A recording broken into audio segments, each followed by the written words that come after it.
With that, let me welcome all of you once again to this event. And as Dr. Gauri was saying, the new normal is to meet people on webinars. I suppose, uh, uh, I hope that this meeting would be an eventful one rather than just hello and well met, hello and goodbye. Now, 30 years ago, during the 1990s, a new paradigm emerged to fundamentally alter the power sector. It grew out of the wider Washington consensus on development and was spearheaded by the multilateral lending institutions. The new paradigm came on the heels of the investment crisis and growing dissatisfaction with state owned utilities.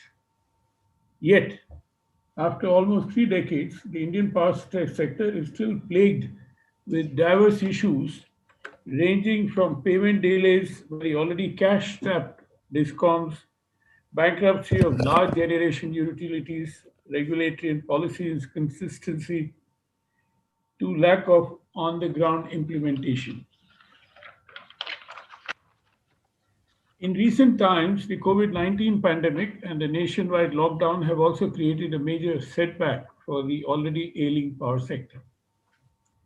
We are also witnessing a swift global transition to low carbon and renewable energy sources in line with the Paris Accords commitment to fight climate change. Technological disruption is ushering new decentralized actors into the sector and reshaping business models. Hence, there is a growing consensus that the reform approaches based on the 1990s model alone will not be able to address the fiscal and operational challenges faced by the power sector.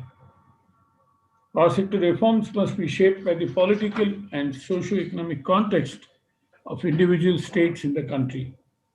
There is no one size fits all framework. Hence, the reform should be tailored according to the local needs and challenges.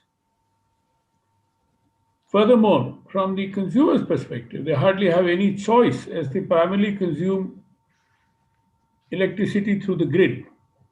Therefore, the sector needs bold and strong, business conducive, consumer friendly reforms. They have to be both business friendly and consumer friendly. There has to be a win win situation. At the same time, consumers also need to understand and support or oppose such reforms in a judicious manner.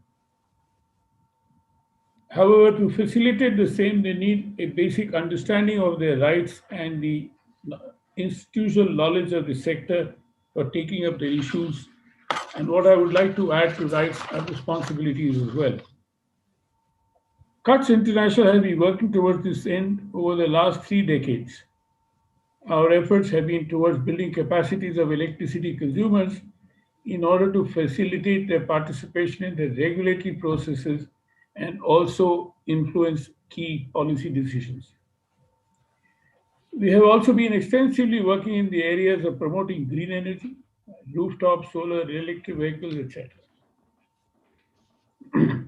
It is imperative to mention here that these endeavors would not have been successful without the consistent support for organizations such as Shakti Sustainable Energy Foundation, represented here by Anshu Bharadwaj, for which we are immensely grateful. With this, I would like to call upon Mr. Anshu Bharadwaj, the CEO of Shakti Sustainable Energy Foundation, to deliver his opening remarks. Over to you, Anshu. Thank you, Mr. Mehta. Thank you very much for the kind invite. It's a pleasure to be part of this meeting today, and I am really delighted to join CUTS International as well as Basque Research Foundation for in this today's webinar. As you know, I recently joined in September in Shakti, and I got to know the excellent work being done by CUTS over the years, as you rightly mentioned. And Shakti is very happy to be partnering with you.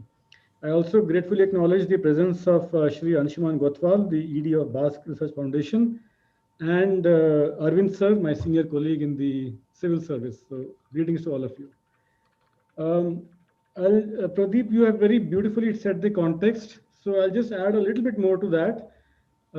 We have been tracking the distribution sector for quite a while. Um, and distribution sector has been the focus of a lot of things. So if I were to go back to late 1990s, when the APDRP was launched by the government of India, that time the focus of APDRP was technical reforms and reducing commercial losses. So how can we improve the T&D efficiency? How can we reduce the technical losses and theft of power? That was the main focus of APDRP. We came to our APDRP, which was in early 2000s, the first decade of that. And again, the same focus continued. That is, how can we improve the technical efficiency of distribution sector? Now we are into a completely new territory where we find that distribution companies, the drivers are not just the reduction of losses, but also enabling of clean energy technologies. And discoms are at the crux of adoption of clean technologies. We are talking about electric mobility, deployment of electric vehicles, which require a network of charging stations in discoms. We are talking about solar rooftop photovoltaics and other distributed energy sources in urban and rural areas. We are talking about solar-based irrigation systems. States like Karnataka and Maharashtra have done well in those technologies. We are talking about smart metering and energy efficient appliances. So it's a new paradigm for the distribution companies where they are enablers of clean energy technologies. So it is not just what we used to talk about in 1990s and 2000s. It's a new territory for our discom companies, and therefore we need to rework, make them more important utilities, more efficient operationally becomes more and more important. One thing which emerges from this is the role of consumer, because whatever I just said, whether it is electric mobility, whether it is installation of distributed energy sources, smart metering, adoption of appliances, in everything, consumer is a very important constituent and a key player in the entire utility game.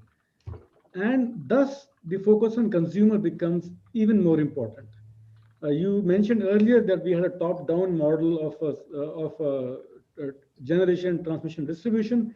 In the evolving paradigm, consumer involvement awareness becomes an integral part of success. And thus, the work which you have done in this report needs to be complemented, because you have brought the consumer into focus. The work too in Rajasthan, where we worked in 4 districts to establish 6 consumer assistance cells in the phase 1, and in the phase 2 to expand beyond that to look at overall performance of distribution sector.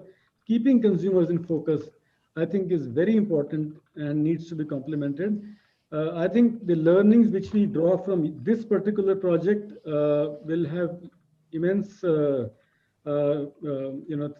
other states and other discoms as well. Shakti is also hosting, as you are aware, a distribution utilities forum where utilities periodically come together to share their experiences. And we would very much like if this work is showcased there so that other discoms get to know and get to learn from the work done by in Rajasthan. So with those introductory remarks, I will stop. And I again congratulate the teams of CUTS International and BASC in this very nice piece of work.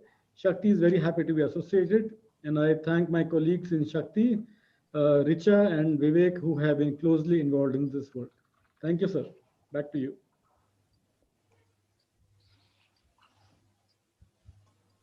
Thank you, Anshu. Thank you for an excellent introduction to this. And we are so happy that you are happy. And that is the most important thing in this kind of relationship as to whether we've been able to deliver the goods as we were required to do. That has been a reputation for long, if I may use my own sort of mouthpiece to say so. We do make clear efforts to ensure that there is clear outcomes and not just outputs of whatever we do. Now, electricity sector is a difficult sector, as per reasons all of us have known and speak about, and more we're going to speak about. but we hope that things will move. Secondly, I think the important facet is what we've been doing for the last 36 years is to raise the consumer voice in policy making. That we have to have the demand side in order to push. And every other day nowadays, fortunately, we keep on getting demands, requests from others to do a consumer movement on any of these issues which are coming up lately. With that, may I now request Anshuman Gotwal, Executive Director of Basque Research Foundation, for his presentation, please. Thank you, Pradeep. Thank you. I hope I'm audible to everyone. Yes, to me you are. Okay, cool. So I'll just share the presentation. Give me a second, please.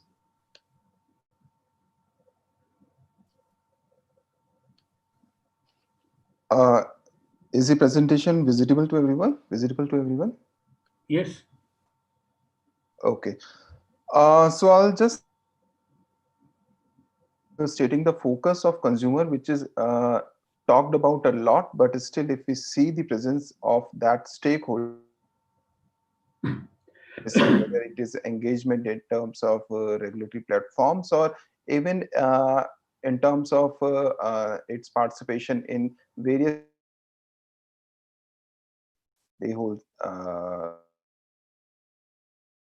So here I would just like to bring out some key insights of this project that we just. So this project was supported by Sakti Foundation. Objective was to build capacity of electricity consumers and creating awareness for improvement in standard of performance.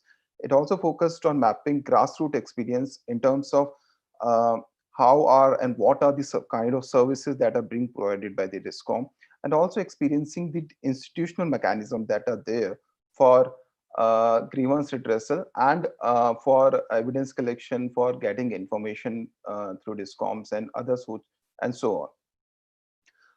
A focus was also on creation of a network of individuals who can continuously and actively engage in the sector, so as to ensure transparency and accountability. So as Anshu rightly said, that 6 consumer assistance cells were established, whose primary task was to um, provide support in grievance with DISCOMs, but they were also instrumental in mapping consumer experience at grassroots levels through surveys, institutional mechanism, and evidence collection and RTIs. So this is the broad work that was done under this project. Moving further, you can see the status of consumer awareness. Now, the stats that you're seeing on screen right now is basically result of a survey that was conducted in 4 districts, that Bikaner, Savai Madhopur, and Chittorgarh and Jodhpur at the start of the project.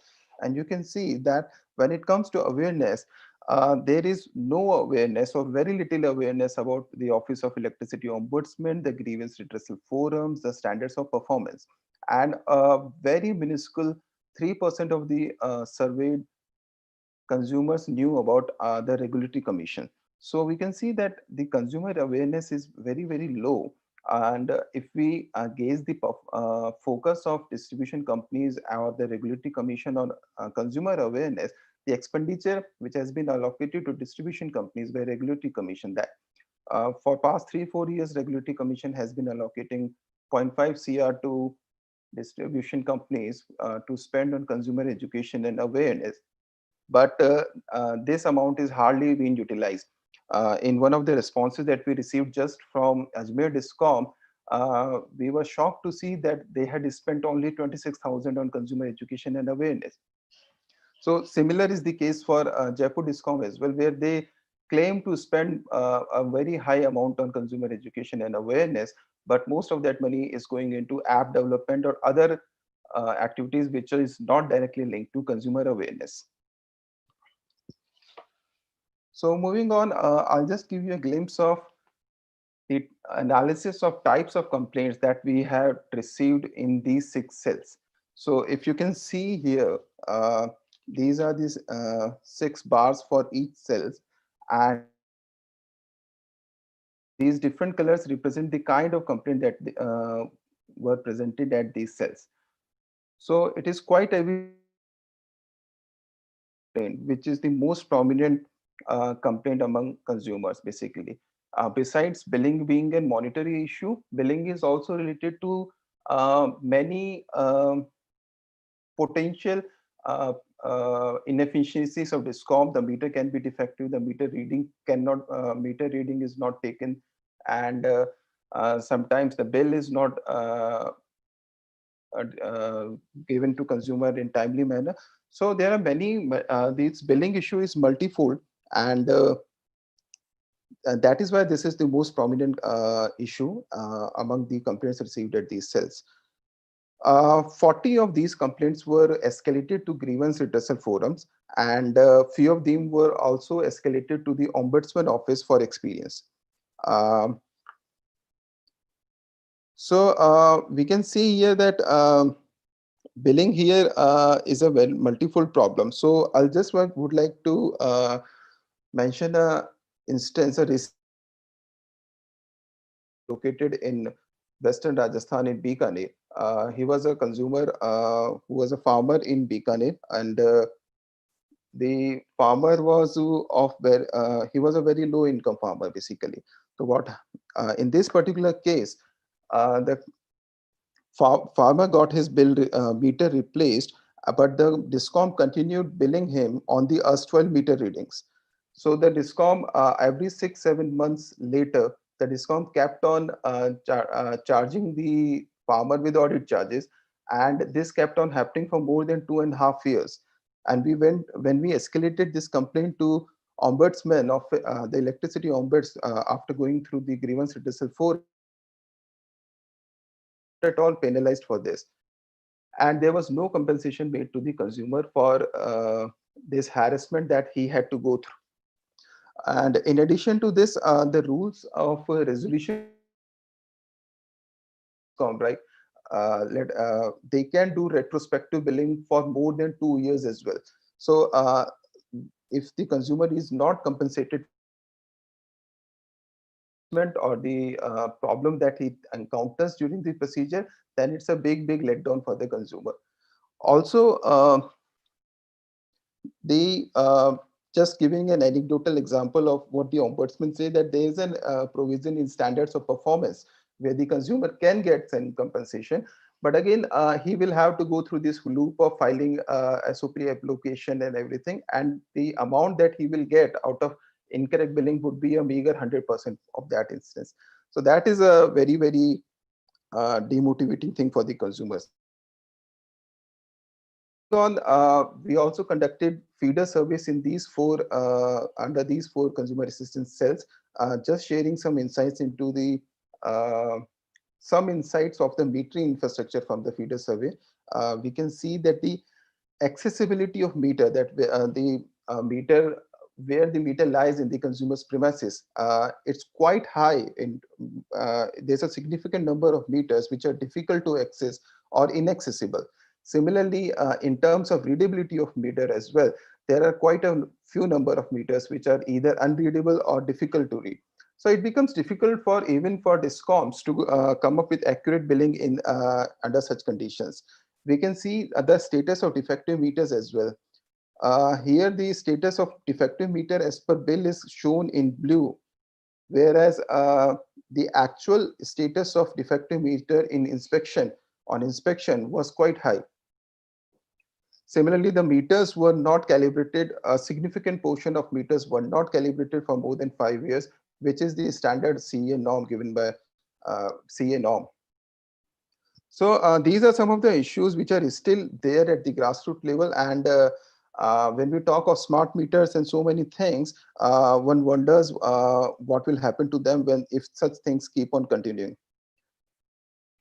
These are just some of the pictures that we got during this surveys. We can see there's a dust laden meter, where there are meters with improper termination of cables, and there's a meter with which is just waiting to catch fire basically. as I said, that we also experience the institutional mechanisms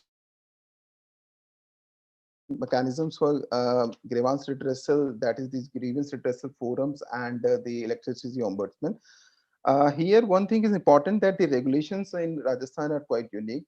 They don't provide for centralized 3-4 or 2-3 grievance redressal forum, but they have a grievance redressal forum each subdivision, division, circle, and at corporate level. So I remember when I was the existence of these forums so becomes equally difficult.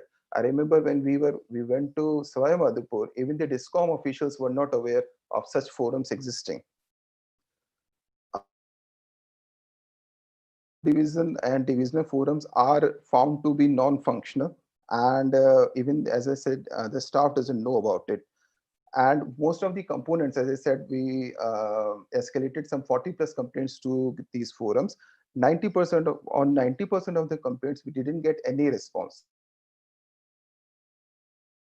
Ignored by the primarily part of these grievance redressal forums. Um, these grievance redressal forums, by virtue of the regulatory framework, are basically dominated by stating resolution of cases on the basis of the merit of the case, but they focus more on getting the case settled. Talking about the experience at Electricity Ombudsman, um, the staff strength at Electricity Ombudsman is 2%. One is the Electricity Ombudsman himself, and there is a deputy director. So we can also see that it is highly incapacitated to take the volume of complaints that are present in Rajasthan. It is centrally located, as we know, it is Jaipur, and Rajasthan being the largest state in the country, it is definitely difficult for the consumers all around to go there. The Ombudsman office again doesn't penalizes DISCOM for its faults and problems, and provides no compensation to consumers for any harassment. And in addition to that, the rules and manner for that, it ends up favoring DISCOM in many ways. Going further, this is a good governance framework that we have developed for the institutions of Grievance Redressal Forum and Ombudsman, where evaluation of 5 states is done on the basis of 5 areas that include autonomy, enforcement, accountability, accessibility, and inclusivity.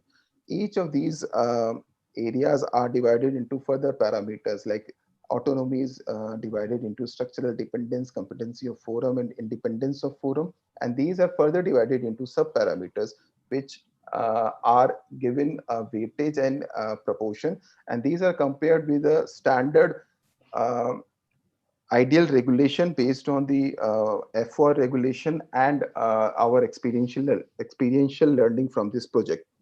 So on the basis of this, basically this is a unique framework in which by which the qualitative aspect of these regulations have been quantified to show that among all these states where Rajasthan lies. So if we see in terms of autonomy of GRF, Rajasthan lies quite low. And similarly, in most of these uh, areas like enforcement, accountability, inclusivity, and accessibility, Rajasthan lies and performs quite poorly.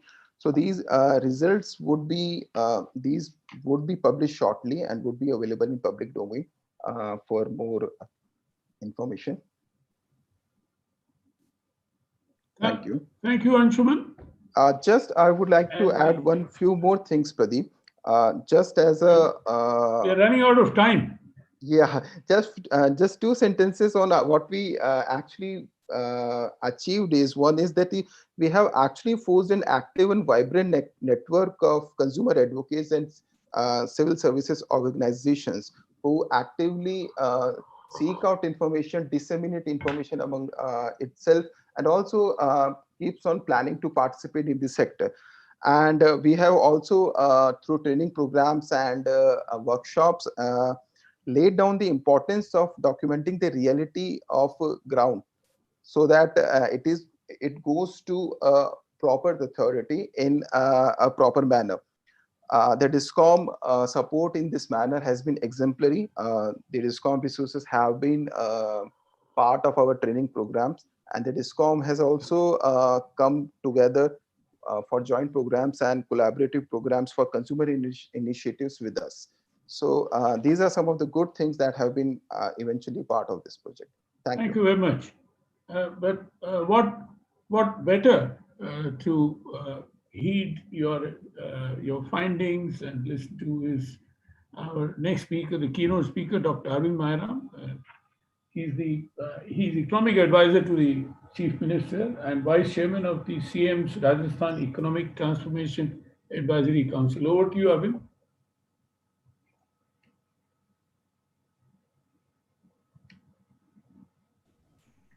Okay, thank you, Pradeep.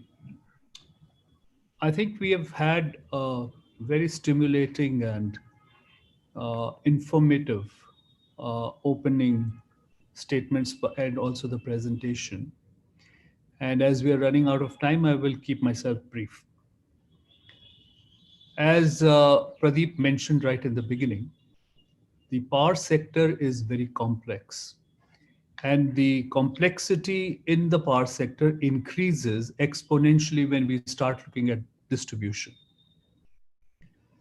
The reason is one, we have a baggage of the past. We have developed systems over last 60, 70 years where the power cost of power and the price of power have diverged and continue to diverge significantly. Now, the cost of distribution increases for several reasons, including poor infrastructure, poor management to a great extent, and also because the cost of power to the consumer has also become a political issue. We have seen state after state after state going in just before the elections, promising free power and then being saddled with that promise for a very long period of time. And therefore, what happens is when you get power which is not commensurate with the cost, the price for power which is not commensurate with the cost, the discoms begin to lose money and don't have enough money to improve upon the systems and therefore improve the services. So we have entered into a kind of a vicious cycle where there is a downward spiral. We continue to provide cheap power or free power for political reasons, but also for another reason because our services are poor or our quality of power is asymmetrical. And therefore, people also don't wish to pay more. And because we are not being able to recover the cost, therefore, we are running into the issue of not being able to provide enough power. So when we talk of grievance, actually, the grievances which have been brought out here, I can understand they're important. But I think primarily the first and biggest grievance is adequate power and quality power.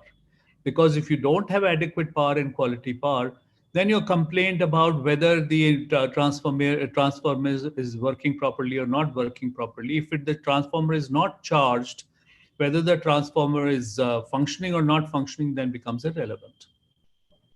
So I think it is very important to work on several fronts, and from the point of view of the consumer, it is important to be able to empower the consumer through civil society organizations. And I think CUTS has done some very pioneering work, very quality work, and I must commend Pradeep and his team for having been in this field for the last 20, 30 years when people just did not even talk about consumer rights or consumer participation. But what we need is one, enunciating, as has been brought out in the presentation also, the grievances of the consumers and their redress of the grievance. But we need to do the reverse also, which is consumer education, and to be able to convince the consumers that unless they understand the economics of power, they will never be able to get either proper grievance redress or adequate and quality power supply to themselves. What we have been able to now achieve, luckily, and we can achieve more, is because of the induction of new technologies, and also because we are all moving away from the what was known as dirty power, which was thermal power, which has been a bane for environment, towards clean energy. Rajasthan has been in the forefront of it. We have seen the commitment of the government of Rajasthan to move towards clean energy. Our solar power and wind power installations are growing every year exponentially, but also in terms of the other measures that the state government has taken. For instance, introduction of smart meters.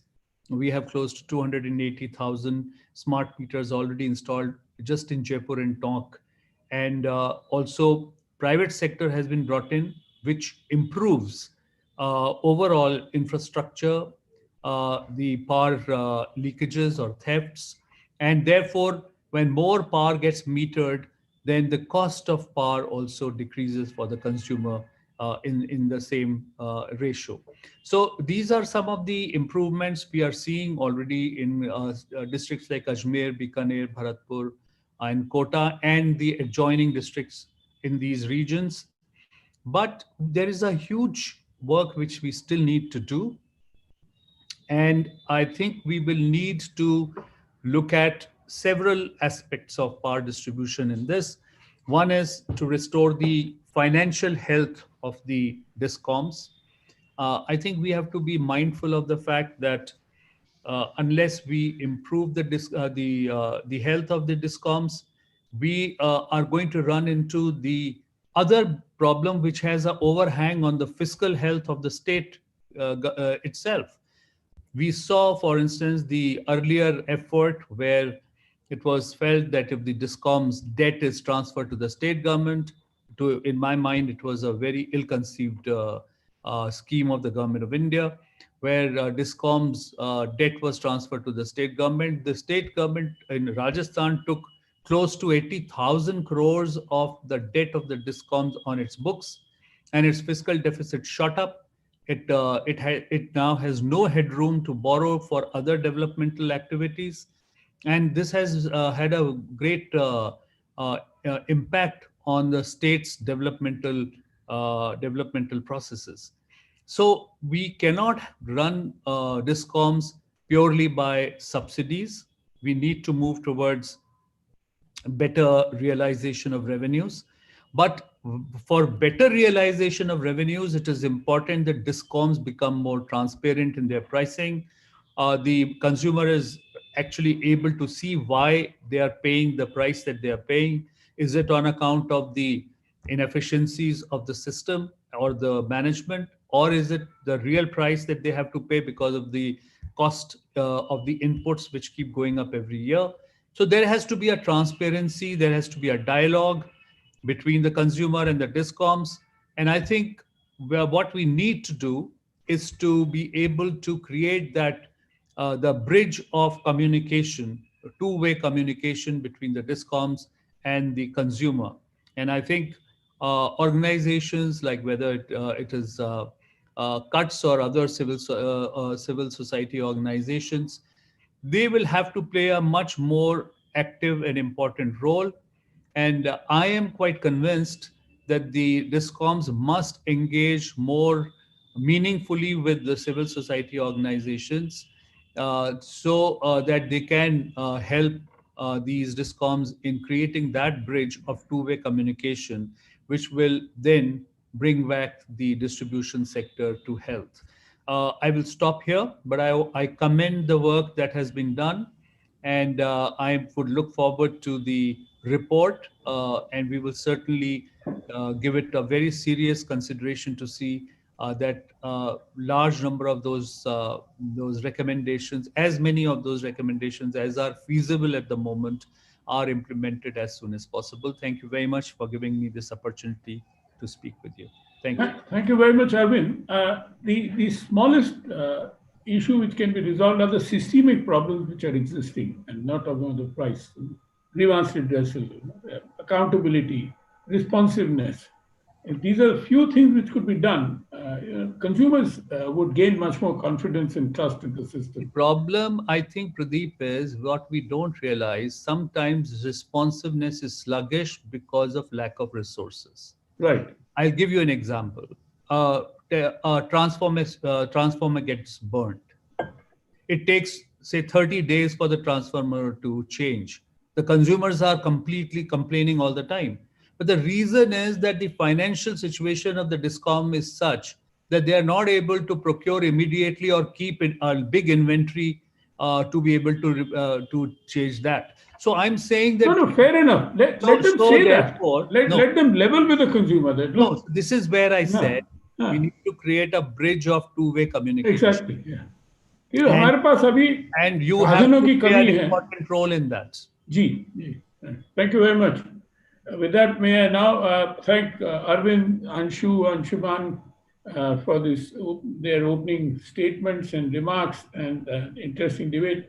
Now I hand over the proceedings to my friend and colleague Simran Grover, the Chief Executive Officer of Basque Research Foundation, with whom we have jointly implemented this and many other projects. Simran, over to you.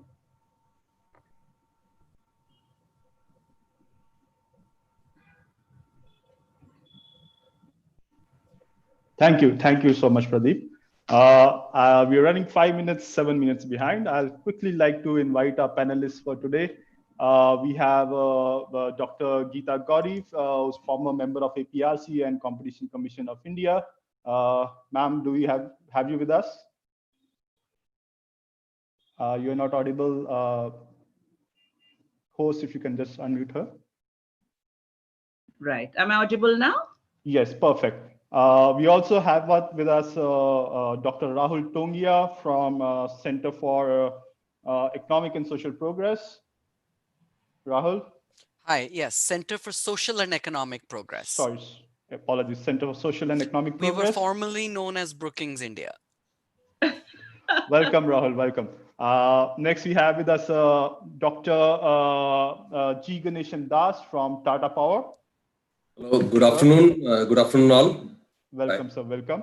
And lastly, we have Dr. Anup Singh from IIT Kanpur and Center for Energy Regulations. Hi. Yeah. Welcome, sir.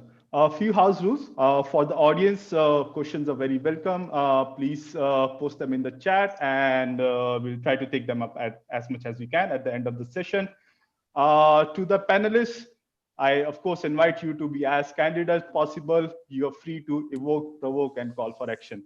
I'll just set the context. I'll have 3 takeaways from Anshuman's presentation. And I'll request the panelists to be conscious of these 3 takeaways. One, consumer awareness largely in India, especially in Rajasthan, in remote areas, is extremely dismal. So where does the spate of reforms happening, consumer rules, standards of performance, and everything, all those complicated things happening, where does this leave us? Second, the system inefficiency, which leaves consumers extremely vulnerable. So I want the panelists to be very conscious of the vulnerability of the consumers. And lastly, the inability of the DISCOM to perform very core basic functions like billing and metering, right? With this, I think Mr. Mairam, Pradeep articulated very well that power sector has been, a stage for utter confusion. The acts of politics, technology, and governance have unfolded with little ownership and coherence. Public distribution companies, of course, have emerged as a natural antagonist hated by the consumers as well as the private sector, and most recently, even by the government to a large extent. But I think we can all agree that this is not a usual villain. It neither has the money nor the power. Although its existence is very central for the drama to continue, right? There's another fundamental question I think we'll try to achieve some clarity around through the panelists. And the question is, what's the understanding of electricity? Is it a commodity or is it an essential public service, right? With this, I think I will like.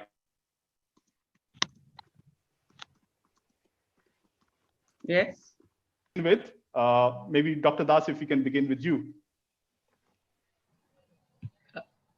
Have I been asked to speak? Ma'am, you can go ahead. I invited Dr. Das, but you I can have definitely this go ahead. internet which behaves very badly when I want to speak. So, well, thank you so much. I'd first like to thank Basque Foundation and CUTS for having taken up a very important subject. And I would also like to state my framework is within a very important concept. That is, while there has been a lot of decentralization of energy generation, with the solar and the wind and the small things, and of course they're not fully completed in India, there's been an attempt for centralization of governance. The 2020 Act brings this question of centralization, and let's not forget that electricity is a concurrent subject. And therefore, there's always the arguments that will come up between the states and the center and how you will control it. But since this very good study that has been done, and I had a chance to have a look at it on the question of consumer awareness, and Simran, I would like to take up what happened in Andhra Pradesh, where we took this consumer as very central to the whole process of reforms, starting with it in 1998, 99 itself, which means there's a diversity. When I read the report and what was presented on Rajasthan, I must say I was a little surprised. Because the consumer in Andhra, when they are backed beautifully, they're highly political. You have the farmer groups which would come and disrupt all public meetings because they insisted on certain tariffs. And we also had other groups, which means that any group that has a political backing can become a lobby. Very obvious, very, very obvious. And Mayaram had put it so beautifully. Arvind had covered everything so beautifully that I think what one would like to do is that your statements would require a little bit of modification. And I find that some of the southern states, when I looked at Maharashtra and Karnataka, have been very different from Rajasthan. Now, having stated that, and the question that we also have group captives, that's what Andhra started with, the question of group captives. We have to be able to define the consumer. The consumer in the Electricity Act is one who gets electricity. It's not the consumer you understand in terms of a political economy as a class group. So there's a definition. Now, what is important, and this is where I want to talk about for being part of the ERC, is the most important thing, as has been pointed by all, is to have consumer forums, to involve consumers into the entire process of setting of tariffs. And we did this in Andhra, and we had the consumer redressal forums for everyone. And there was also the ombudsman. Now, where I checked out with my ombudsman just the other day, and they said they're still doing very well. Okay. Can I just finish and then you can ask me the question? I'll finish very quickly. Now, for this consumer redressal forum, what is it that needs to be done and what is required? I have noted some of the things now. Is that, it helps when you bring the order in Telugu. We brought out all the orders in Telugu. We had the discussions in Telugu. And we got the DISCOMs responsible for it. But you see, the DISCOMs are also playing the game. And I'm a little worried with the centralization. And the reason why I brought it up is if the electricity regulatory commissions are selected by the central government, how much do the states have a say? Against the counter that the states make the regulatory commissions lose their independence. So the crux of it is who is independent and how to be independent. I think this becomes very important, and we are now moving towards markets, especially with the electricity contract authority being thought of, and the whole setup becomes extremely different. And in Andhra, we did define the performance, we tried to get the consumers, but that doesn't mean to say the game ends there. It has to be a continuous process. And I'm so glad it was taken up. I thought I'll share this with the others because they may not know of some of the southern experiences. Perhaps Anup might be familiar. Let me stop here because we're really running short of time. Yeah, thank you, ma'am. I think you answered some of the questions I wanted to take up in later part of the session, but thank you so much for your inputs. Dr. Das, very quickly, 30 to 40 seconds. As from a governance perspective and regulation perspective, what's your take on electricity? Should it be treated as a commodity or an essential public service? Thank you, Tanu. In fact, earlier I was not able to unmute myself. I'm sorry for that. So just wanted to tell you that, see, people buy electricity. Actually, they are not buying electricity. Electricity is not of any use to them. What they are buying is what is that subsequently they are able to do with that electricity. Essentially, for instance, you are using it for an appliance, you are using it to run the industry, and different applications are there. So the choice here is, do you want to stop where you are giving electricity to a consumer under the Electricity Act and all those regulations, and then decide that, whatever is the hardship consumer subsequently, has or comes into play, then you just close your eyes to that. In the research, I was just wondering, when you are talking about the grievance, various graphs of the grievance responses, have you correlated all this to the performance of the utility and this multiple area? Of course, you had talked about load shedding and you had talked about other things also.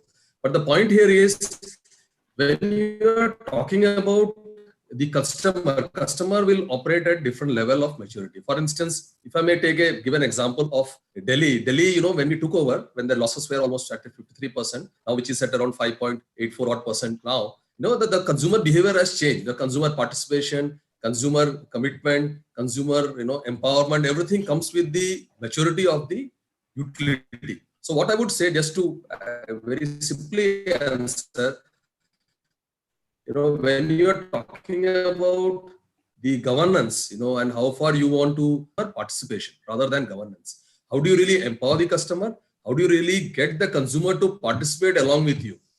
I think I stop here by making that statement. Thank you. Sure, thank you. Rahul, if you can go next, please. So just if I could answer this question that you asked, I think it's a false equivalence to choose between a commodity or a public good. It's actually should be viewed as a public utility, which is its own very specific class of goods and services, which has certain obligations of service, but it also has regulatory obligations as well. And then you can choose how much can you pay. Maybe you use a lens of affordability or progressiveness. And the problem is, look at many other things like mobile phones. We pay for it. Dish TV, satellite TV. People do pay for it, even the poorer segments of society. So it's not as if electricity needs to be thought of as something so unique. Last, on this lens, I'm a strong believer in a concept of lifeline. So for those who can't afford it, we should make it extremely affordable, if not close to free. But the quantum required for that isn't the quantums that are being consumed today. Delhi is the most egregious example of this, where, the richest state in India, pretty much up to 400 kilowatt hours per month for residential consumers, you're subsidizing it heavily. So this is a reset we need in this conversation. Thank you. Very well articulated, Rahul. Thank you so much. We'll definitely come back to it. Dr. Anoop, any additional thoughts? Couple of thoughts. I think, as Rahul mentioned, that you should view it really as a public utility rather than public good. Well, the telecom services has really transformed from being a public good to public utility to now so-called a commodity. Currently, everybody views it like a commodity. Everybody pays for it, and nobody has any complaints against it. And of course, it's because it's driven primarily from the private sector. You have less number of complaints because their revenues are dependent on it. While in the electricity sector, of course, the way we have packaged the commodity, so-called, or the public utility, it has become I'll say not even a public good, it has become a political good as such. So the consumers tend to always feel it seems to be my right to have electricity and my right to have a good quality electricity. But I'll put one more context that we are not alone to think about telecom or electricity as essential services. For example, Sweden have come up with its own target that by 2020, I don't know whether they have been able to achieve now, they wanted to cover 95% of their population by broadband, up to about, I think, 100 bits per second. This was their objective. It's an announced objective, and that is for an individual, for a citizen, he will treat it like as if it's like an essential service which the government is aiming to provide. So it really depends on from which angle we look at it. But similarly, you also brought about one very interesting aspects about the governance in the sector itself, right? Right. Is something. This is an aspect actually we have been trying to look into it, and we have a paper out of this also now in energy policy.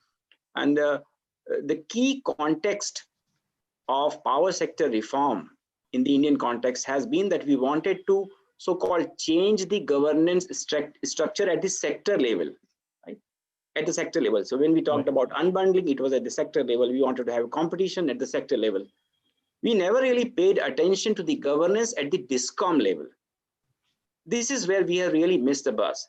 Because of being a publicly owned entity, well, it's the relationship between the political class and whether the regulators and even the employees, it still remains more or less the same as it used to be earlier. And one final point, that when we introduced the process of reform in the country, we did a very big mistake. And we can compare it with some of the developed societies. We did not involve consumers and the employees into any discussion about what does the reform mean, how are we going to implement it, what is in it for you. When the UK government actually started thinking about reforms in the power sector, all the consumers used to be sent something like a monthly newsletter telling them then what's happening with the state, what's the current state of affair of the reform in the sector. Here, we never wanted the confidence of the consumers, neither we wanted really employees to be on board. So once employees are not on board, they are also least bothered about what you people, quote unquote, you people keep on deciding about the reform process in the sector. Thank you, Anup, for those points, very interesting points. Let me connect that to Dr. Ganesh from Tata Power. So you raised a very interesting point on consumer maturity. So my question to you is, as a distribution company, how central is consumer satisfaction to your business goals, and how do you achieve the integration between the two? So, whatever you say, end of the day, the consumer has a very big role to play. And I'm not very sure, the point which made on Anup with respect to the participation or the involvement of customer, how far that is applicable now, because you find today there are forums in which the consumer is an important stakeholder. In the regulator, DRC doesn't do anything, or any regulator doesn't do anything. There is a method of taking consumer opinion, and if you look at the privatization of Delhi, it was essentially a tripartite agreement between the employee unions and the private sector of the company, and then the government. So there is a way and a process of doing it, and some of the things which government does is quite balanced. So having said that, if you look at from the perspective of what consumer is really looked at from the present role of the consumer, it is extremely critical, because if you typically look at the classification of the customer, now what we are in a situation where there is no differentiation you can do or provide to any of the customers. It is all defined in the regulation, how you are going to treat a domestic customer, or you are going to treat a industrial customer, or somebody, a commercial customer. Somebody pays you more, you are not going to give a special treatment. That it is all defined by the regulation. So what is happening is, you are talking about a consumer centricity. At the same time, you are not allowing differentiation to serve the customer in a different way. Of course, you can do it by different mechanism of value creation, etc., which we do, which is really outside the gamut of the regulation. But the point is, customer focus is there. You don't do anything without the customer, and the customer feedback, especially for our kind of a regulatory framework, is extremely important, because you are constantly, you go to the regulator, and every time the ARR is put up to the regulator, there is a discussion. The tariff is a very big discussion point. And in fact, end of the day, today, what happens is the tariff is not affected. So on one side, we are talking about putting consumer in the focus, which of course, as I mentioned, organization like us always have that in mind. But at the same time, the tariff, which is going to really determine the quality of the service and the balance between the level of the service and the options you can provide to a customer, is actually going to be determined by a government, which is largely looking at not perhaps the market forces, but looking at that it is slightly skewed. the decision is slightly skewed on looking at different multiple dimensions of political and social economic situation. So consumer centricity is extremely important. And if you look at the journey, whatever we have concluded in terms of implementation of technology or anything, largely everything was driven through a customer centric outcome, and it is very evident for whatever we have done. Thank you. Right. Since you mentioned technology, Mr. Das, let's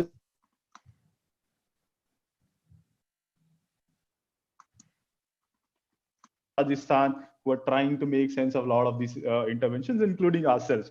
Perhaps some of us are as confused as our electricity consumers. Smart meters, for example, are being positioned as the magic wand, which are going to solve a lot of problems. Anshu mentioned before, we have various reform programs, various versions of IPDS. Recently, we have Uday, but it seems you all go into cycles, right? But specifically talking about smart meters, I mean, you have Tata Power DDL has been one of the pioneers on early leaders in implementation of smart meter and AMI.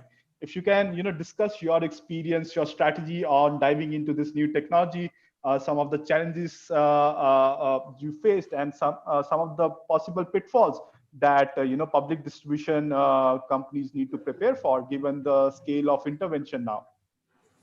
So what we did is I just moved a little bit back, and somewhere about 2003, 2004, we realized that our majority of the pilferage of electricity and the revenue leakage was happening in the commercial and industrial sector. So we immediately went for AMR, that is automatic meter reader, and then we realized that there is no single platform wherein you can aggregate all the information of the advanced metering infrastructure. So we created our own meter data management system. And then we took the protocol from different meter manufacturer and started getting the information. So we started somewhere doing the meter reading remotely, and which helped us to reduce the losses to a great extent.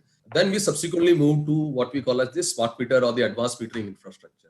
When we started operating on the advanced metering infrastructure, it was much ahead of the standards which was coming in from the BIS. So we had to look at different technologies. So what we did is we explored multiple technologies like RF. In RF, we did RF mesh, point-to-point integration, point-to-multi-point communication. Then we looked at low voltage PLC. Then we looked at the cellular combinations. We did all those things. And then there was a thought that when you are implementing smart meters, is it only supposed to do only meter reading, or can it be extended for multiple applications? Then we realized that if we create an RF mesh, there is a possibility to add more intelligent devices into your network.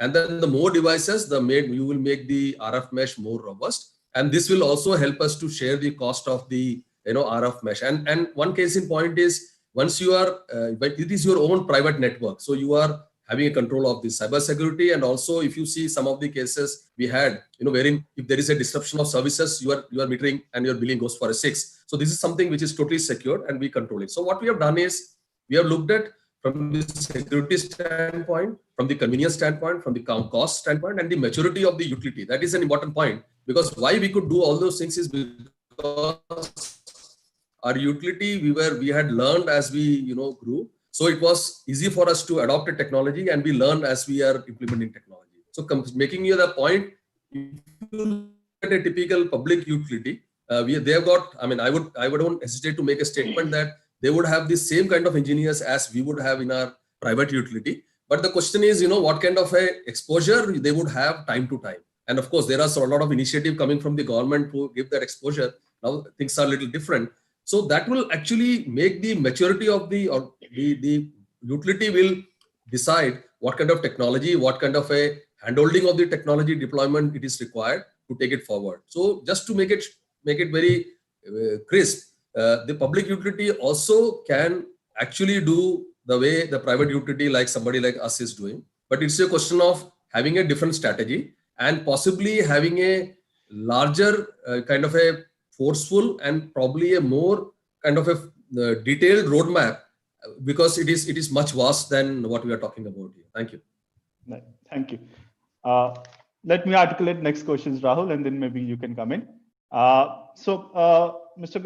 Das, I think one of my key takeaway from you will be that there has been evolution of understanding of the technology. There has been experimentation, there has been a learning curve. From a Rajasthan perspective, at least I can say that it's missing and the technology is being imported and directly deployed on the ground, right? Which shoots up a lot of concerns, especially when basic metering is not working on the ground. It also brings, as you mentioned, concerns around data privacy, cybersecurity, and data monetization, right? So with that, my question to Anup, and maybe Rahul, you can also jump in, is what regulatory oversight would you recommend to ensure smooth transition to AMI and to avoid the typical pitfalls with new technology upgradation innovation that we have faced in India? Rahul, very quickly if you can pitch in, and then over to Dr. Anup. Well, instead of just saying what regulatory, it's an ecosystem. You need an alignment of the regulatory side, consumer side, all of the above. Let me step back to the point I wanted to make. Smart meters have typically been viewed on a revenue lens like AT&C loss reduction. And that's an insufficient lens. We have to look for tomorrow's needs as opposed to yesterday's problems only. The tomorrow's needs are, as Anshu mentioned and others mentioned, sustainability, consumer empowerment, making them prosumers. We want to rethink the relationship with the consumer. And the problem is most lenses today look for sticks. We don't have enough carrots for the consumer. So I think the first thing that's needed, this relates to consumer education, but also what's in it for me? And I have the same complaint about prepaid meters. Why would a consumer go for a prepaid meter unless there's something in it for them? And I can talk about the problems with prepaid separately if you want. But to make smart meters work, you need three things from a consumer perspective. First, it's got to be plug and play. It's got to be simple. It's got to work not just at a metering level, but if you start to think of smart appliances, whatever the heck that means, then it has to be easy. It should not be Samsung phone needed to control a Samsung AC. Second, the consumer needs to retain control. Let's say you have some sort of control signals for demand response or something else. The utility can incentivize, but it shouldn't take over the rights of the consumer. No one wants to give up. If I want to take a warm bath early in the morning, Discom has no right to say, sorry, abhi thoda bijli kam hai. It's my choice how to do that or not. Last, there has to be an incentive. This relates to the time of day sort of issue that maybe once we rethink not just of metering and billing, but tie it towards the regulatory side. So this is one of the things the regulator needs to do is get the incentives so that the grid conditions, what the consumers are charged for that, and what their incentives to participate and change behaviors are aligned. So it's not that I just want to save energy. I need to save energy at the right time, the right place. And that's when the consumer and the Discom align. Because if you're paying customers cut down their usage, that doesn't help the Discom in today's sort of a world.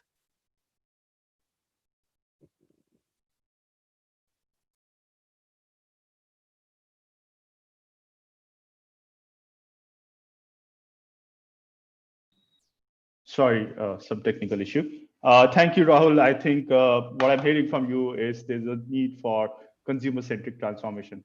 Dr. Anup, if you want to come in. Can I make a point before you give it to Anup? Because I wanted to refer to what Rahul was saying. Can you hear me? Yes, ma'am. Please go ahead. See, when you are talking in terms of the regulatory commissions and the design of tariffs, the design of tariffs for consumers are taking into account if you do a proper cost to serve model. And that very few electricity sectors Discoms do it. The reason why I'm saying it is only in Andhra that's been done. And Rahul, while you're right, you have to incentivize it also. Finally, what has been happening is that this is what goes to the government. And that's why I kept saying what is important is the independence of the electricity regulator to decide how you define your consumers, which are the groups you look at it, which is the load factor, how do you load it on? It's not as if people don't know about it. I just find that many of the northern states don't seem to have done it. And I'm really surprised by all of you in your comments that you don't know what's happening in the southern states. It's really sad. And this is something, Simran, you have to note it. You can't give just Rajasthan example or UP example or Delhi example. They're not ERCs which have functioned well. Please remember that. Agreed, ma'am.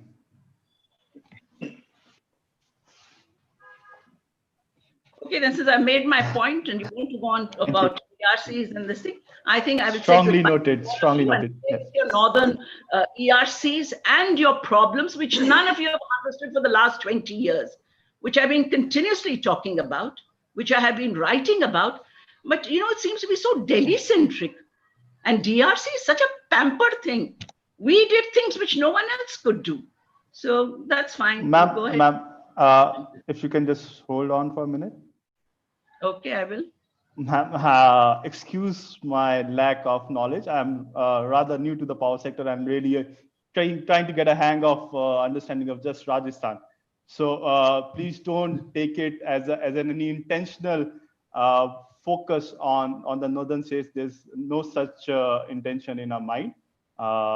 Please hang around. We definitely appreciate your comments and learnings from all across the country, specifically to the south. I very well understand your feelings, where you're coming from, and the disparity between the north and south. Yes, I do understand, but I request you to please hang around and participate and share your thoughts with us. Okay, no, I do apologize for my naivety.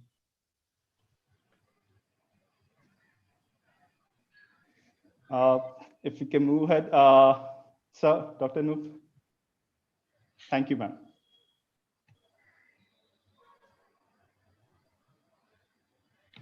Host, thank you. I am unmuted now. I got it. Yeah, thanks. A couple of points, I think. As far as technology adoption is concerned, specifically, say, if you look at smart meters, so you look at the transformation in the sector since the reform process began. So the initial focus in the technology context was that we wanted to upgrade the transformers because they burn out easily because the consumers have not really reported their connected load properly. And then the focus shifted towards bringing in electronic meters. So by the time the whole country had electronic meters, we have also started talking about now smart meters or smart prepaid meters. Well, everything seems to be in order in some sense. The only thing is that it's the money which the DISCOM has to bring on the table, and that money is to be recovered from the consumers, and which is possible also. The only difference is that how do we really bring the benefits for the consumers as well as for the utilities. As Dr. Das mentioned, that they realize that most of the theft used to take in the commercial and industrial segment. So introduced, AMI meters there. Now, if you really want to have a smart meter all across the country, across all kinds of consumers, it's well and done, you can do it. But the next question is, what do we do with that kind of data? I mean, do we have capabilities at the DISCOM level that they know that if they are just going to use it to say, okay, I know his bill is correct or not. If they're not going to use it for any other purpose, for example, in design of TOD meters, or at least to understand that how they can really incentivize people or implement a demand response program, or maybe perhaps bring in certain kind of incentives for setting up the storage with these rooftop solar. So all those have to come only when you really analyze the role of the technology in bringing value to the consumers as well as to distribution utilities, right? And just one quick comment. I think Dr. Das mentioned something about whether the consumers and the employees were part of the discussions or not. Yes, I very well know they were part of the discussions in Delhi, but they were part of the discussion primarily because there was a design of a special voluntary retirement scheme. That was the kind of a bargain chip which was given to them so that at least they are on board.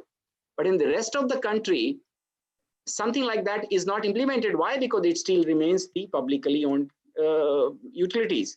So we still haven't been talking to the DISCOM officials and telling them, or even at the lineman level, we have never been able to sell the idea to him that why we wanted the reform. He said, "Upar se order aaya, ye karna hai," right? That's why I think in the earlier study, which was the presentation made, they said even some of the employees don't even know there is something called ombudsman. So there is somewhere an information gap. We never had confidence of our own system. Yeah. Thank you. Dr. Geeta. Yeah, the point that I would again like to intervene here is on the question of the data and how the data is made use. So Anup, you're saying is right, but all the data has been used. And it is the ERC which collects the data and knows each consumer which level what, how much the load is before the tariff is designed. If it is not done by the other ERCs, then whose fault is it? You see that data is not something that's thrown off. The idea of a smart meter is that there's data. I remember in 2000 doing it. If it is not being done in 2020, then there's something really wrong. I can teach people how to do a cost to serve model. I can show them how the data is used. I can show them how the levels come in. And then to say it's not being done, Anup, there's got to be more questioning of the political system. And what is it that's happening to the ERCs? Why are they not doing it? And how is it that we did it then? See, this is a very major question because design of tariffs is based on data and smart metering would help. I mean, it's something that every economist knows. It cannot be touted 20 years later as something new. Thank you, Dr. Geeta. Exactly the questions that we are trying to rally. We are talking about new technologies. We are talking about a spate of reforms where the fundamental functions are lacking, right? And somebody needs to question that on behalf of consumers, and consumers perhaps often need to come forward themselves, right?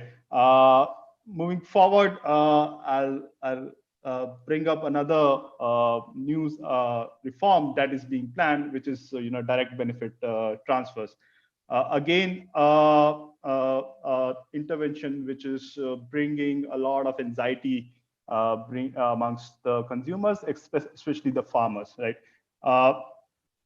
Carrying costs of subsidies obviously has been a burden across many states to many discoms, and as to their ARR requirements. It seems like a very good intervention for the cash-starved discoms. So Rahul, if you want to jump in, given your research in the space, what are the possible pitfalls or failure points for DBT from a system failure?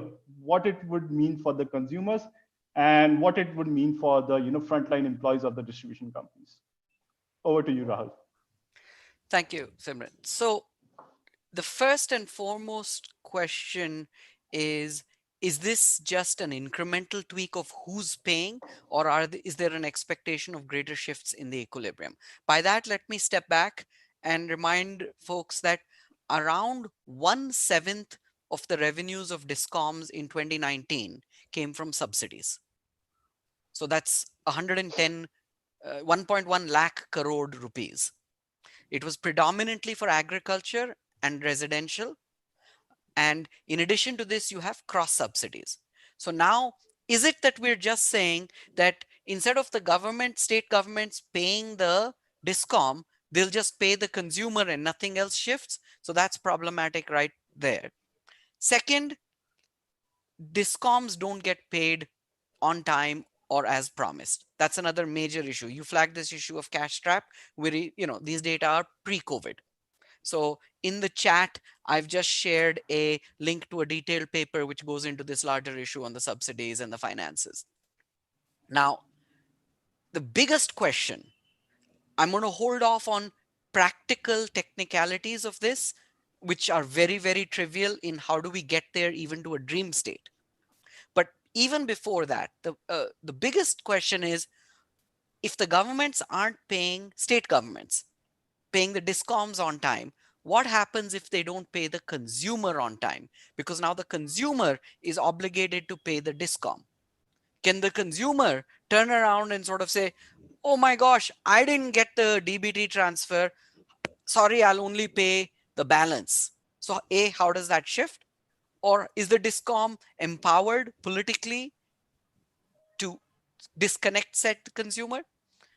As long as you've got this one fundamental problem, a counter view is, are you just better off leaving this in the hands of the discom? Now, obviously, you don't necessarily want that. And this is where that feedback loop I referred to earlier is critical. The reason you do want full tariffs to be paid onto the consumer is they have an incentive to save energy. If energy looks cheap or free to them, they have no incentive to save energy. So that is why you do want to be closing this loop, but it's not so easy to close. So these are some of the highest level points. There's a lot more detail, practical. Are you linking it to Aadhaar? Does everyone have Aadhaar? What do you do if the Bijli connection and the consumption are in different names? This happens with landowners versus tenants. This happens with farming, where pump sets are, you have contract farming, laborers, etc. So there's a lot of practical challenges as well, but the fundamentals are also a concern. Right. Thank you, Rahul. Dr. Noob, Dr. Geeta, any inputs from your point you want to pitch in here? I think it's an interesting discussion. And there's a lot that we have to learn from each other. And you have put it across very beautifully. Consumers are very important. And it's very important to understand some states have done it well. They've had different approaches. And as you said, as I think Arvind said, one shoe doesn't fit at all. Thank you, Simran. It was a very good discussion. And I just, Anup, you don't mind if I got a little angry, but I think I can take that liberty with you. And Rahul was very good. But you see, all of you must realize you have to work in a commission to know. And that is the experience none of you have. It is that when you realize and when you're trying to work out and going to balance between your independence and keeping the state governments happy. And also remember, you have the Finance Commission, which gets after you. What do you do? So it's not just electricity, it's the total financial resources, some of which Rahul touched upon. So I think that's a good discussion. Thank you so much. Nice. So ma'am, I'll still like to pull you in for the next question. Yeah, so Dr. Gauri, I think you can stay back. I mean, we of course wants to hear from you. Why not? Yeah, no, especially given you since you mentioned the experience of working in a regulatory commission, ma'am. I mean, tariff rationalization is increasingly, taking center stage, right? Rajasthan, I'll say, has not necessarily done a good job with it.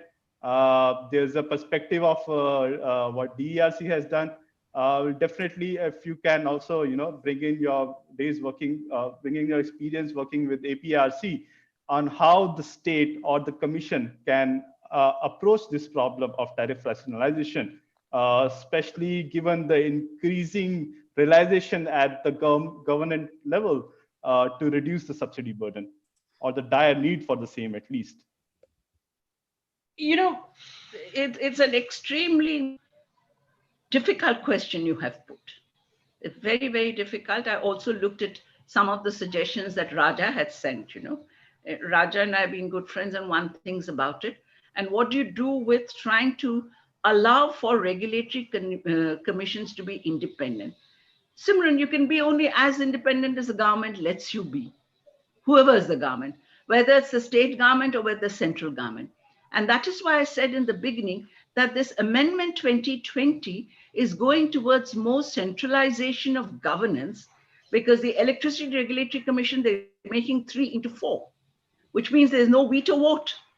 3-4 is never what a commission should have. You should have 3, 5, 7. These are very small little technical details. Second thing is, do you need people with technical know-how? We need engineers. But what you need is, none of the universities have good courses on IO, on industrial organization, and and how you look at regulation and regulatory economics. We should design a course for that. And that is where what Raja was saying is right, design a course. Third thing is, we're moving towards markets. The Electricity Regulatory Commission should co-opt with the Competition Commission, because we're now talking in terms of wholesale markets, creating more smaller regional markets and the regional load centers. It's not just a technical thing about, the timing and when you're going to release it, what are the outages. And all said and done, in a country like India, electricity is very important. I think you have to understand that there is something known as universal provision of the good, which is not there in the Electricity Act, and some minimum amount has to be provided. And we have to go, it is better to go in with a certain amount of subsidization of the electricity sector, because it is so critical for economic growth. And at this stage, I think the debate takes on it's still not, it's maturing, but not enough. And whether we should go into full markets again has to be discussed. Thank you, ma'am. Thank you so much for your inputs. Rahul, would you like to add something? You eloquently talk about trade-offs. So, I mean, it is a larger challenge. And I think we always need to come back to see the changes that are inevitable. Geeta talked about markets. We should not underestimate the technological shifts that are upon this sector. And they go hand in hand because you've already got open access for bulk consumers. So one set of consumers has already got one instrument upon them to exit whatever messes they dislike. The other side, technology like rooftop solar, once storage technologies become cheap enough, then more and more people are going to say thank you, bye bye.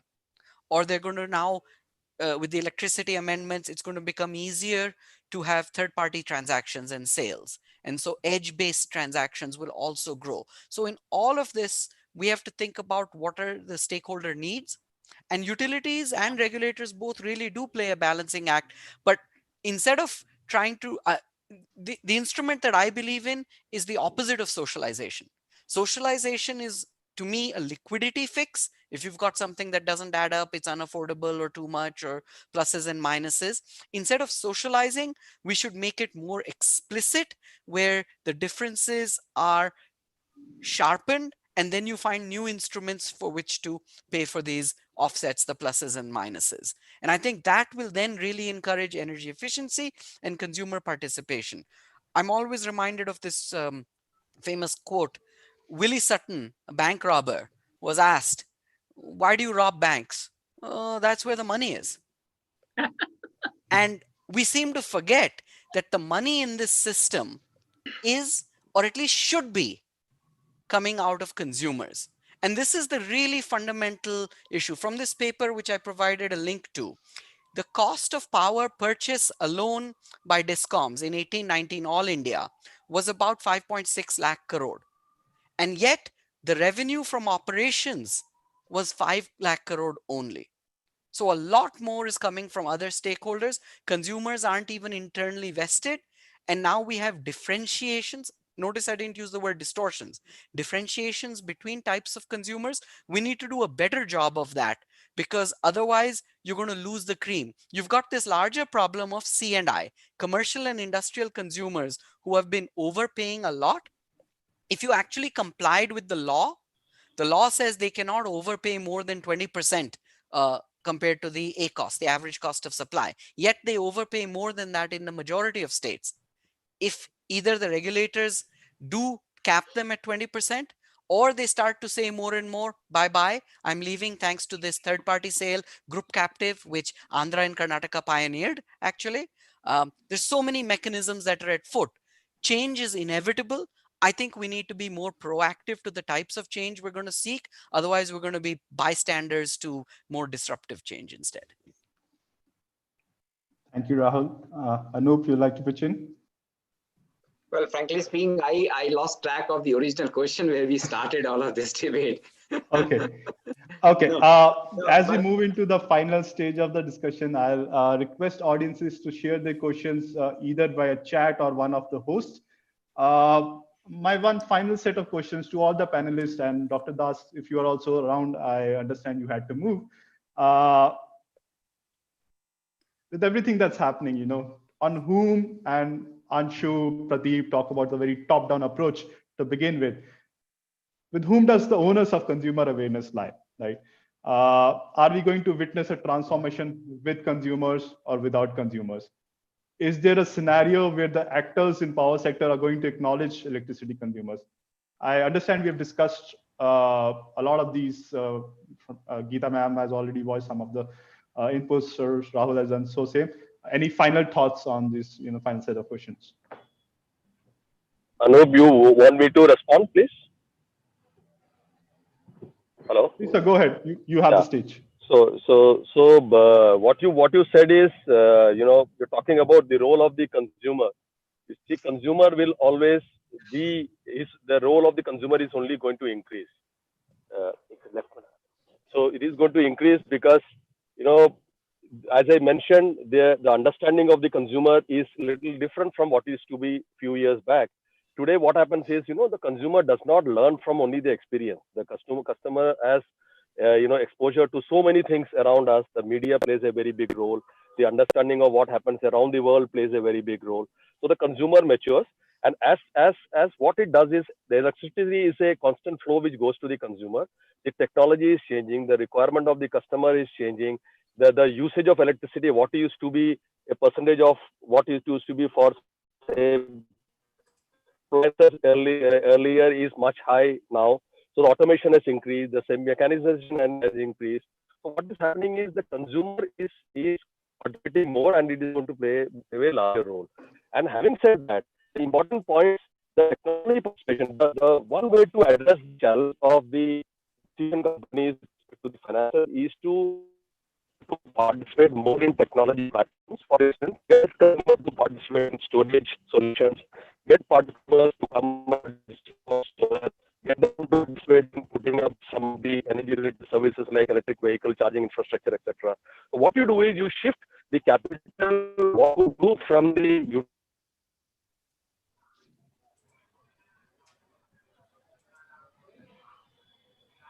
We have lost his. Yeah.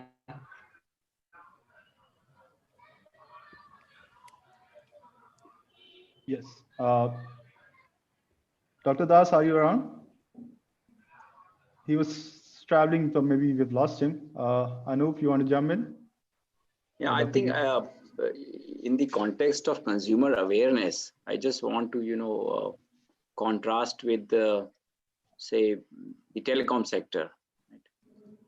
So the ease of access of information, or even to some extent, I will say partial or misinformation, in the case of telecom sector is very much dependent on whom. It's the guy at the corner of the street who tells you kaun sa top up karana hai, right? Ye wala kara lo.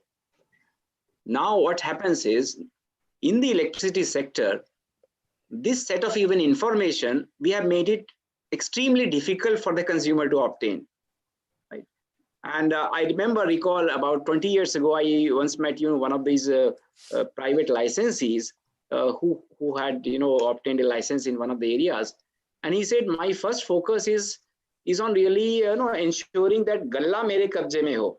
And you understand galla means, he says, it's the metering, billing, and collection that should be lying in my domain. All I will never going to really outsource it to anybody.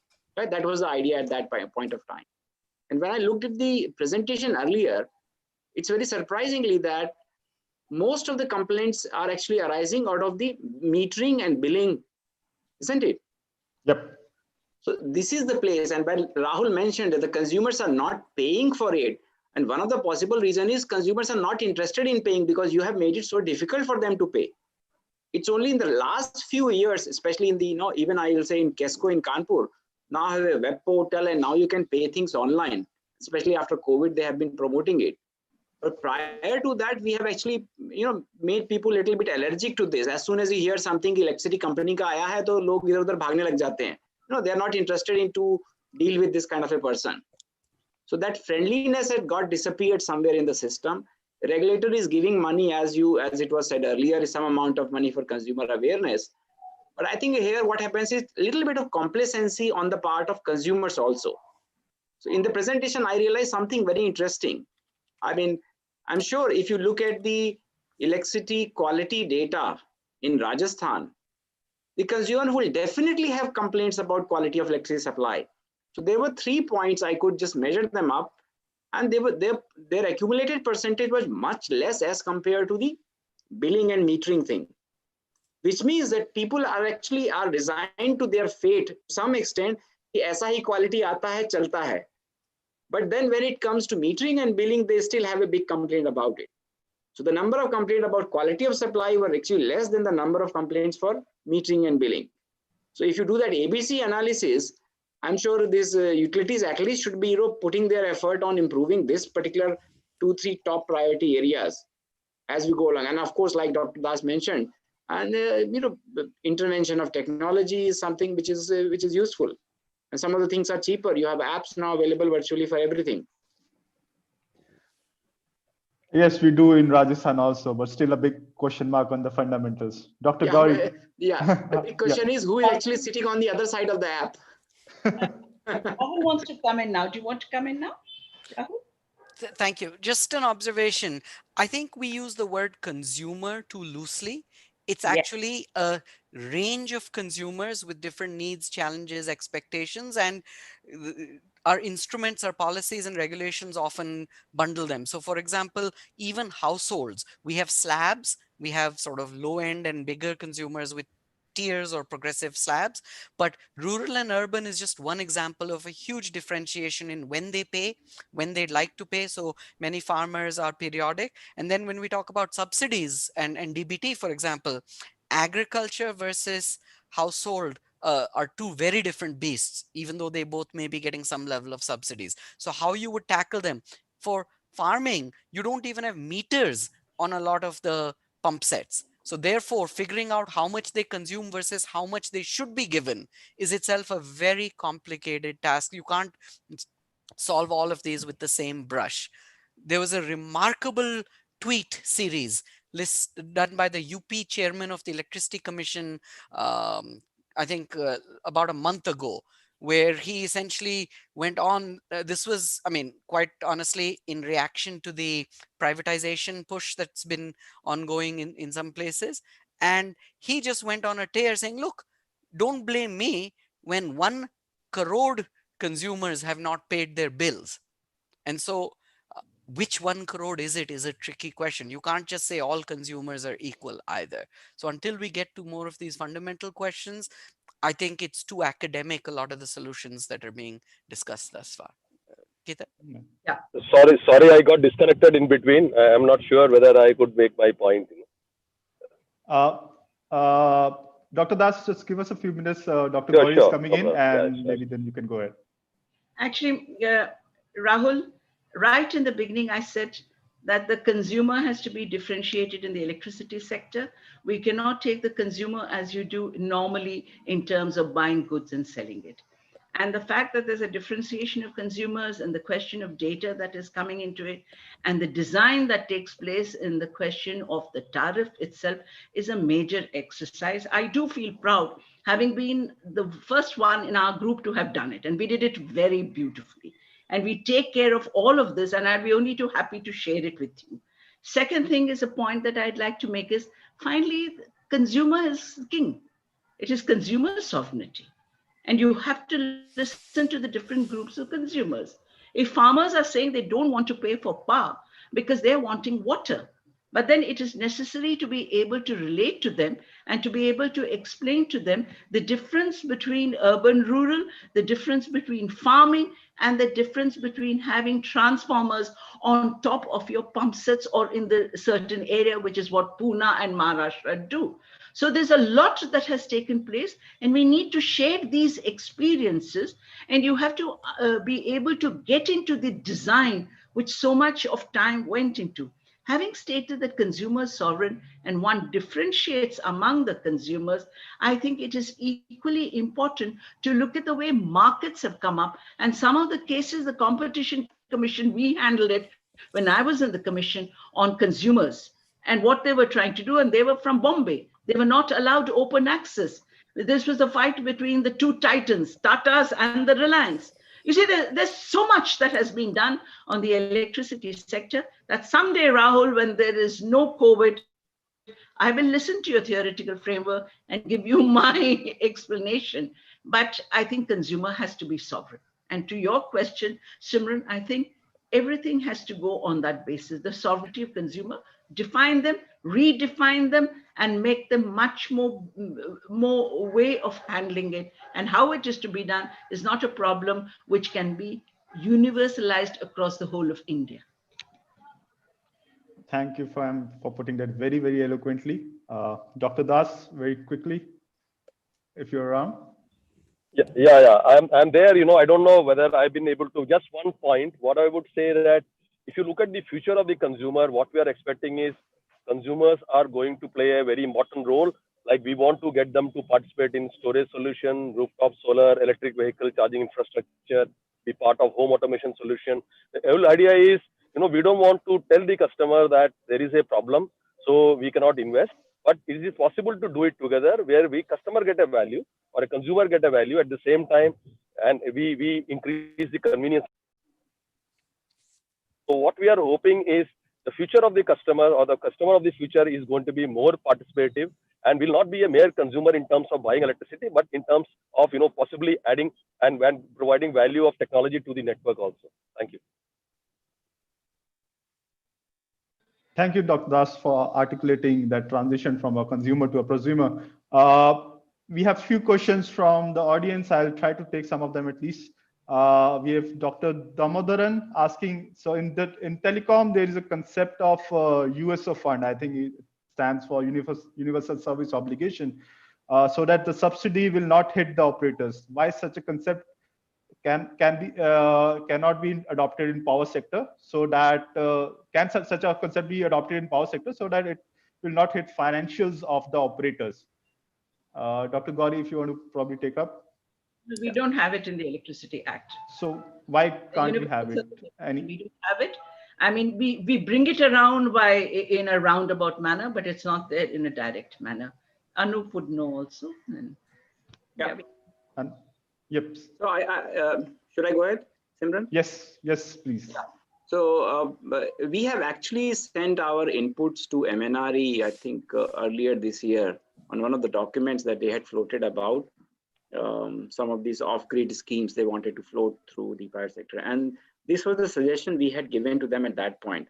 And we have been giving this suggestion, I think, perhaps multiple times over the last 5 years, that why can't we really come up with this USO fund kind of a scheme, specifically when you want to think of this off-grid solutions. Yeah. Because currently it's all becoming like a capital investment, where MNRE gives funds, you put up a technology somewhere, and then nobody is bothered about the technology after the first year of the warranty is over. But if you have a USO fund, you may perhaps want to attach the other service conditions which were now being planned also. Right. It is feasible. It is feasible. Yes. Right. Thank you. We have Mr. Anantha Ramaiya Raja asking, are there any views on separation of supply and wires? Business of the DISCOMs, something discussed in 2018 amendment, but then dropped in 2020. I see a lot of hands going up. Yeah. Please, sir, go ahead. So let Dr. Gauri start. I think she will put the context, and then I will jump in. Yeah, the open access, the carriage and content, and all these arguments we've gone through with it. I think I've spoken too much. You take it over, Anup. I think Rahul will be very good. He has a very good theoretical understanding, which I like. Yeah, sure. So should I go ahead and give some inputs? Rahul, you want to go ahead first? Sure. Because I would like to think I'm more than just theory. I'm quite real world attuned, but please start, Anup.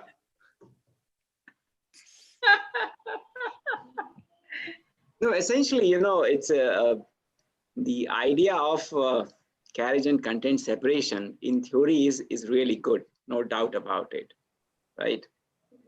But when it comes to implementation, I think we have not one, but perhaps you can write a thesis on how many challenges we have. And one of the most significant of them is about how do you apportion T&D losses? Second is, what do you do with this legacy PPAs?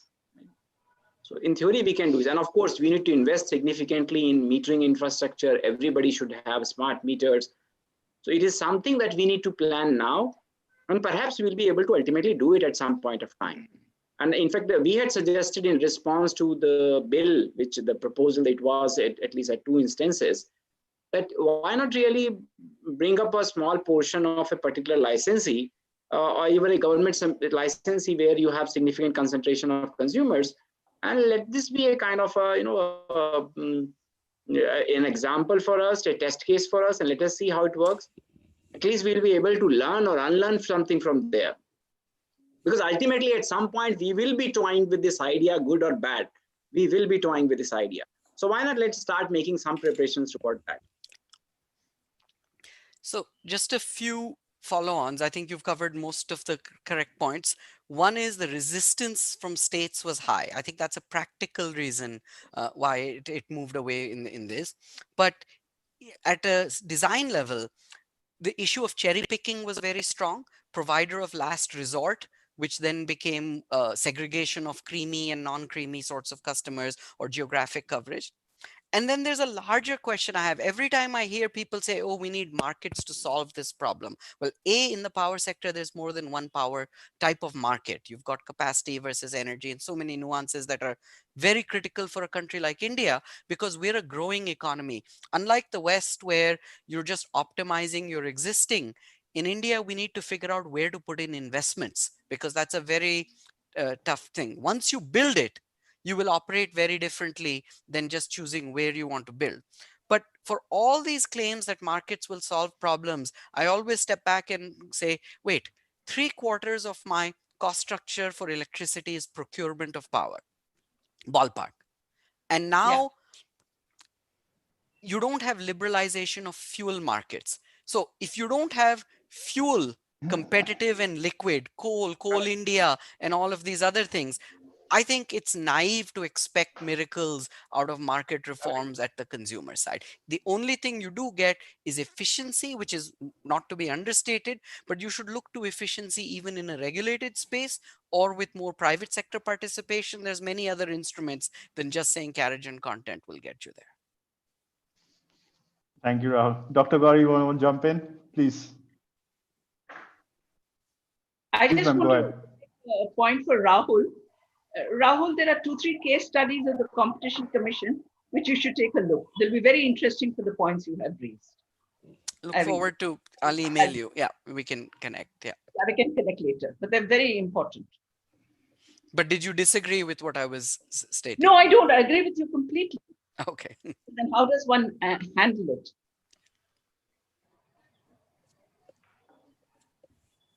In fact, just to put a different perspective, that in the context of carriage and content separation. So if you look at it from a broader perspective, do consumers have a choice now? Well, consumers do have a choice as of now. And in fact, there are cases, Dr. Gauri, you may correct me, I recall that some of the consumers in Pondicherry and Puducherry now, they have actually surrendered their electricity connection. Is it correct? Right? I have heard of that. So this means they can actually start. Of course, they are relatively richer consumers who could invest significantly in the battery capacity and all that. But consumers do have a choice, but it's an expensive choice as of now. Yeah. But in the long run, do consumers have a choice to run away from an inefficient, irresponsive, non-transparent kind of utility? That's what we don't have as of now. At the LT level, we don't, unless you're big enough or rich enough.